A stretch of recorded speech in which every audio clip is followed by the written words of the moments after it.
Hello everyone, it's me, Caroline. We hold the truth that all men are created equal, that they are endowed by their Creator with certain inalienable rights. Among them are life, liberty, and the pursuit of happiness. Recognize these words? The Declaration of Independence has provided the framework for many modern social and political liberation movements. In today's lesson, you will analyze different civil rights movements in the 19th century in terms of their use of America's revolutionary tradition to change American government and society. The essential question for today is this: how can people use our revolutionary tradition to effect social change that improves American government and society?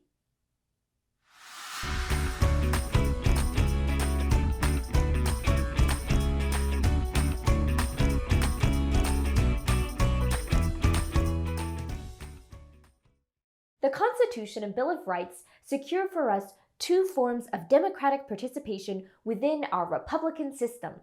Suffrage, or the right to vote, is one, and mass democracy, or the process of engaging in democracy outside the political system, is the other.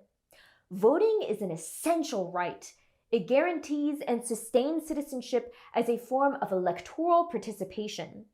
It is the cornerstone of a republican government. And so many people would not have the right to vote without having the ability to engage democracy outside the voting booth. The Constitution guarantees us these rights inside the First Amendment. It's really important to remember that. While the revolutionary generation secured political liberty for certain people in the new United States, it excluded other groups, African Americans and women, for instance. It's equally important to remember that the revolutionary generation also established a revolutionary tradition that provides a strategic point that can and has changed American society. The Declaration of Independence establishes American citizenship on the concepts of equality, natural rights, self-determination, and the consent of the governed. The Constitution establishes popular sovereignty and rule of law as the basis of government. Out of these principles comes the structures of government. The words "we the people" help establish judicial review, a method by which the people can challenge government actions. The Bill of Rights also guarantees mass democratic practices. Groups that were left out of the political process have pointed to the contradiction between the principles of the Declaration of Independence and the unfair reality of the America they were experiencing. Oppressed groups have used and continue to use the Constitution itself to help fight for a more inclusive American society. And the Bill of Rights protects them, since it protects mass forms of democracy. These forms of mass democracy have been and continue to be used to achieve profound social change. Using this revolutionary tradition is crucial to effecting social change, even when the vote fails to live up to the principles of democracy. After the vote, these principles can then be used as a measuring stick to gauge how closely our society is adhering to those principles. If a policy or candidate doesn't measure up, the right to organize, express oneself, and petition for change each helps us right the wrongs, expand civil rights, and sustain for us a more democratic republic. In the following sections, we will look at how different movements used the revolutionary tradition to gain the vote, expand our concept of citizenship, and thus improve American society. Time to show what you know. Please describe the three components of our revolutionary tradition.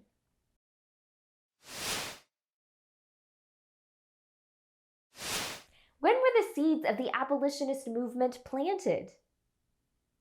You guessed it, in the Revolutionary period. One of these seeds was planted during the Quock Walker case in 1781. What began as a manumission lawsuit in Massachusetts became a total indictment of the entire institution of slavery. Word alert! Manumission is when an enslaved person claims freedom based on some prior condition. When this case made its way to the Supreme Court, Chief Justice Williams found that slavery was in violation of the principles of the recently ratified state constitution, and since the Constitution forms the rule of law for Massachusetts, slavery was therefore illegal. This case gave abolitionists a precedent, which would help them to support mass democratic actions, such as creating associations. Another seed came in the form of a man named Prince Hall. Hall was a Revolutionary War soldier who suggested including African Americans in military efforts. In his proposal, he compared slavery to the British policies Americans were revolting against. He pointed to the idea of popular sovereignty as the foundation for a democratic society. Hall went on to form the first African American Freemason Lodge, a very influential civic group during that era. With this group, he fought for civil rights, such as suffrage and education. Hall's arguments and actions helped grow the abolitionist movement. Frederick Douglass, for instance, followed in Hall's footsteps. Douglass was a slave turned lecturer, author, and abolitionist. His publication, The North Star, allowed Douglass to reach even more people than his lectures, and it also gave him a quicker medium to deliver his thoughts on the Civil War to the public. Abolitionists held up a mirror to the contradiction of slavery in the face of the Declaration of Independence's principles. Their actions also revealed the power that the revolutionary tradition has to improve our American government and society. For example, on July 4th, 1852, Douglass gave a speech titled, "What to a Slave is 4th of July? What to the American slave is your 4th of July? I answer, a day that reveals to him more than all other days in the year the gross injustice and cruelty to which he is the constant victim." On the surface, this appears to be an indictment of the American system, but in fact, it is an appeal to the very principles on which this system stands. Enslaved people were able to see and articulate the contradiction between our revolutionary principles and our social reality because their social position indicated inequality in America. By utilizing his right to free expression to call this contradiction out, Douglass set an example for future generations to voice their dissatisfactions as well.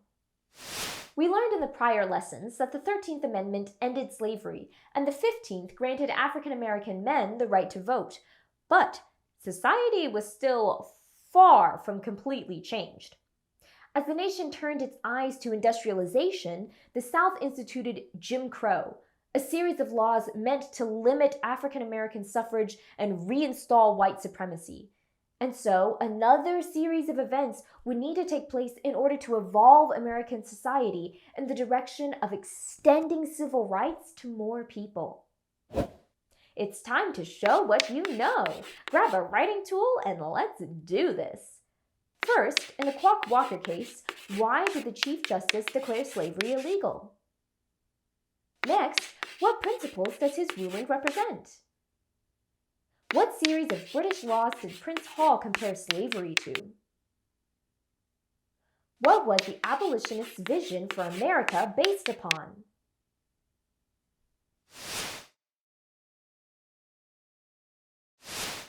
Prior to the Civil War, white women occupied a unique space in American society. White women were not enslaved, but they were also not allowed full participation in the political process. Still, activated by the ideals of the revolutionary generation, some of these women played a major role in the abolitionist and labor movements.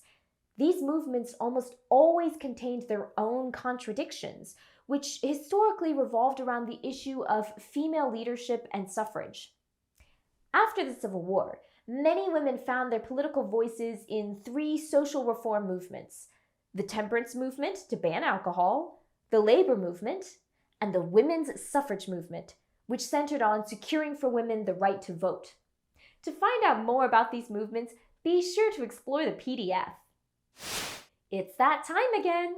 Time to show what you know. Grab that writing utensil and let's get to work.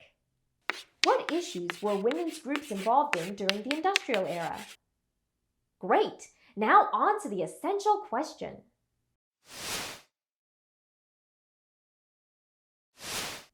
Our essential question again was, how can people use the revolutionary tradition of mass democratic principles and practices to effect social change and improve American government and society?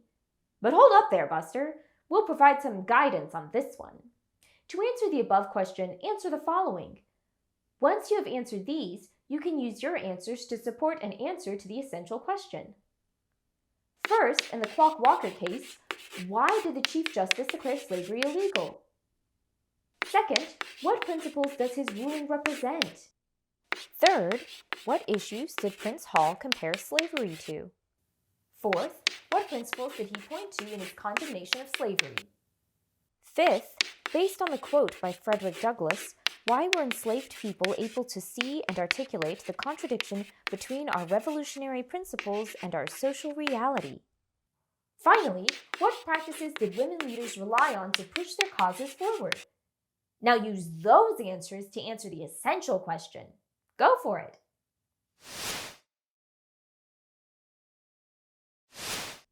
Recap! Today we learned that abolitionists relied on the ideals, principles, and practices introduced by the Revolutionary War to promote the civil rights of African Americans. We also learned that women's movements utilized mass democratic practices, such as assembly, to articulate and promote the expansion of civil rights to all Americans.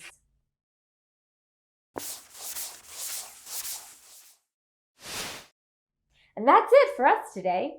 In the next lesson, we will look at different groups that built on the work of people like Douglass in order to bring our reality closer to our ideals.